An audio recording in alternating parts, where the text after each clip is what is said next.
Okay, I'm recording a little video here showing the, there's a device plugged into my OBD2 power port right there. You can see it, the two little lights.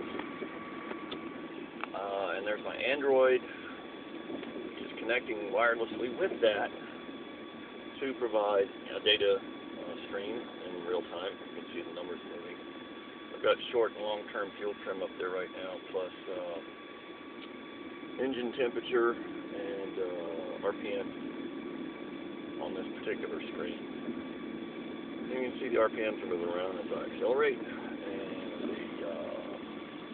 the fuel trim numbers, at least in the short-term fuel trim bank, are moving around quite frequently, and the temperature is slowly going up. One thing I've discovered with this device is that my car's been running abnormally cold. It never gets above 176 degrees. So, in response to that, I bought a thermostat the other day. I'll be swapping that out this weekend since it's supposed to be in the 60s.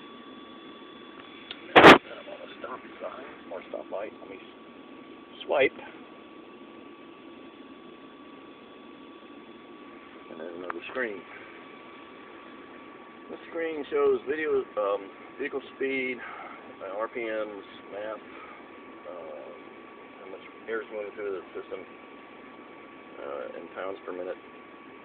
Total fuel economy, which you can see is a remarkable 10.1 miles per gallon. Alternator 13.6, 13.8. It's moving around. Now let's move over to a couple more screens. Uh-oh, light's turning again. All right. There we go. Now that's oxygen bank.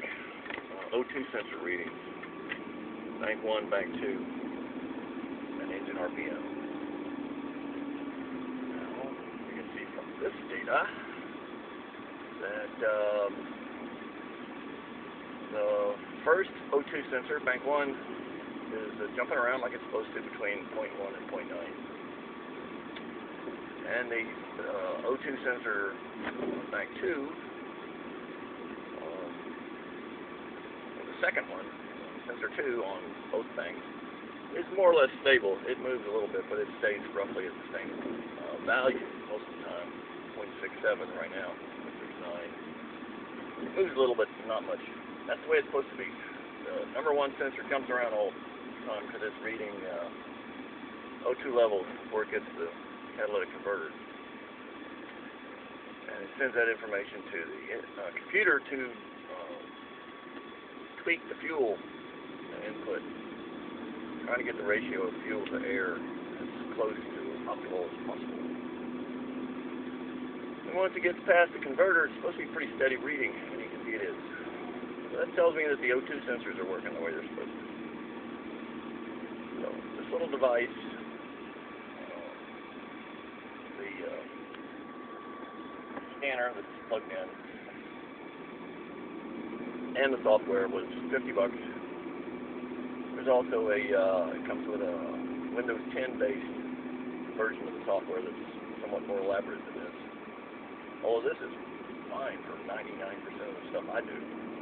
This is great. I can go driving around with a friend of mine whose car might be not running right, have a check engine light on. I can look at all these parameters in real time while she's driving or he's driving. Last time I did this was with a lady friend of mine. She had a car that had a map sensor problem. Anyway, you can look at all this data in real time and tell some interesting things about the performance of the car. So this little device is quite handy and well worth the $50 I gave for it. So there's my little micro review of the OBDlink LX. Pardon me, that I bought from Amazon for $50. Hope you found this information useful.